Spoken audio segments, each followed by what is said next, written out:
This deception was institutionalized in the now infamous Shimabukuro study published on April 21, 2021, in the digital version of the New England Journal of Medicine.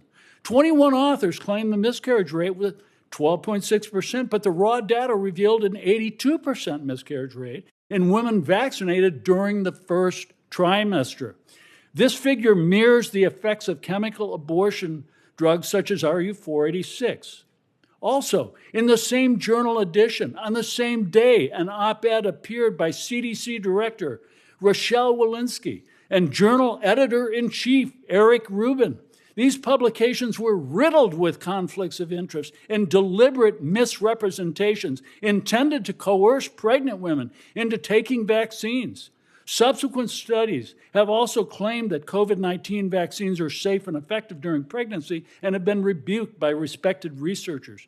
These publications are fundamentally compromised by serious conflicts of interest, ranging from biased funding sources and institutional mandates, and even threats to their medical licenses and board certifications. Between 2020 and 2022, pharmaceutical companies paid $1.06 billion to reviewers at leading medical journals, the New England Journal of Medicine, JAMA, Lancet, and BMJ, thus corrupting the peer review process. At least 6 existing studies, 3 from CDC, FDA, and 2 from Pfizer, revealed major breaches in safety signals for COVID-19 vaccines and pregnancy.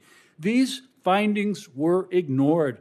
Conversely, countless independent researchers with no conflicts of interest published findings that contradicted the false narratives and the pharmaceutical industry narratives, only to be rewarded by persecution, censorship, and threats to their medical licenses and board certifications. This is not hypothetical. It happened to me. On February 8, 2025, our team of researchers published a peer-reviewed study in Science, Public Health Policy, and the Law. We identified 37 adverse pregnancy outcomes significantly associated with COVID-19 vaccine, including miscarriage, stillbirth, birth defects, cervical insufficiency, premature rupture of membranes, preterm birth, and death of the newborn. Lin and colleagues in a major journal publication documented that the COVID-19 vaccine traverses the placenta, enters the fetal blood, and bioactively produces spike protein in the placenta and the lining of the uterus.